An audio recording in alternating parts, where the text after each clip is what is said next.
Two major battles for the Biden White House that they're facing: the Republican push for more voting restrictions and the rise in migrants trying to cross the border. ABC's Mary Alice Parks is at the White House with the latest. Mary Alice, good morning. Whit, good morning. President Biden is clearly fired up, upset about this new law in Georgia. His team and other critics say that black voters who helped him win there in Georgia, helped him get here to the White House, are being targeted with this new law and will be impacted the very most. This weekend, tensions high on the streets in Georgia.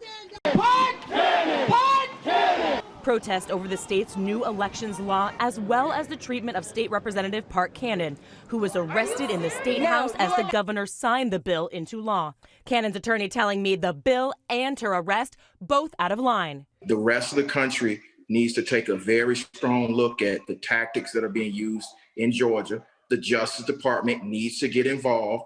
But Republican Secretary of State Brad Raffensperger, who defended his state's election results in the face of conspiracy theories from former President Trump, also defending the changes.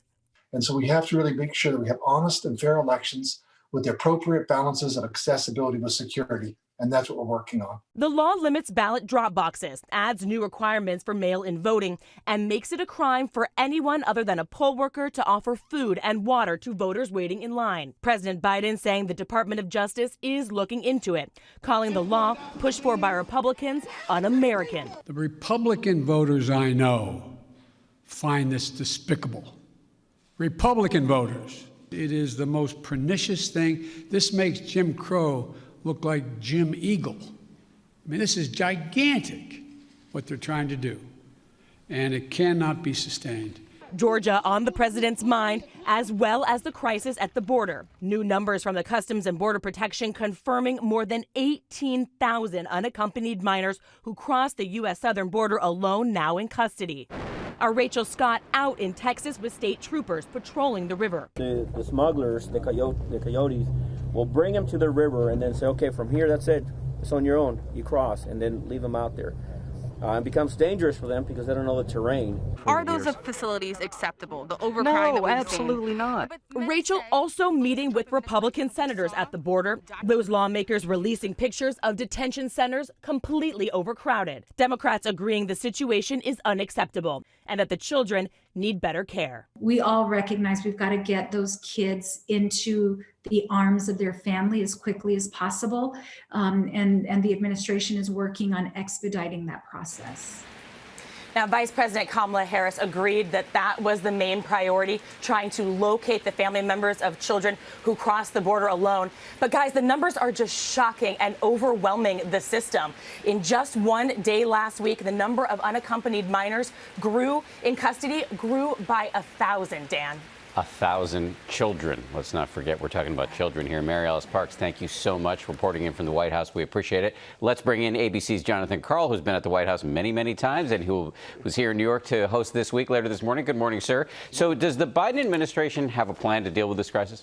Well, they have a long-term plan, Dan. The plan is to try to deal with the root causes, get to those Central American countries, improve conditions, make it so people have less of a reason to come to the United States. And, of course, they're trying to improve the processing and where they can put these kids. But the bottom line is they don't have a plan for the short-term crisis and this incredible influx. And everything we are hearing, Dan, is that the numbers you just heard Mary Alice talk about are going to grow remarkably and precipitously in the next several weeks. So a long-term plan, but that does not help with this influx we're going to see right now. Yeah. Let me loop back to the situation we're seeing in Georgia with these voting restrictions. You and I were talking yesterday on email, and you were making the case that this issue of how we run elections in America, in other words, how we function as a democracy, may be the toughest and most important challenge that Joe Biden faces. Why?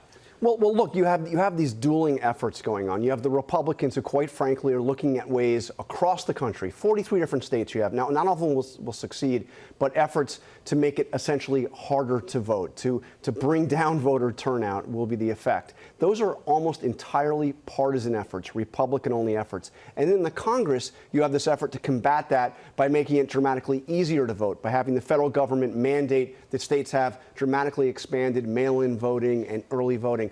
Those efforts are also entirely partisan. Dan, if there's one thing in the country that's got to be bipartisan, it's the way we conduct our elections. You got to have faith in the system. And right now, the two sides are in entirely different directions. Yeah, but I think everybody can agree on that. Yeah. But how can Joe Biden fix it? Well, you know, Biden is the one who campaigned on trying to bring the country together and reaching out to Republicans. In a way, he's been able to do that on some of the issues he's facing. This is his biggest challenge. How he does it, I don't know. But I'm saying that if he cannot find a way to get Republicans and Democrats both to have faith in the way we conduct our elections, the other stuff is much harder to pull off. It's an existential issue. John Karl, thank you very much. Great to have you here in the Good studio. Don't forget to watch John later this morning on This Week. He's going to go one-on-one with White House Communications Director Kate Bedingfield about the influx of migrants on the southern border and, of course, Georgia's controversial new elections law. Plus, the senator from Alaska, Dan Sullivan, will talk about his recent trip to the southern border. It's all coming up on This Week later this morning right here on ABC. Hi, everyone. George Stephanopoulos here. Thanks for checking out the ABC News YouTube channel. If you'd like to get more videos, show highlights, and watch live event coverage, click on the right over here to subscribe to our channel. And don't forget to download the ABC News app for breaking news alerts. Thanks for watching.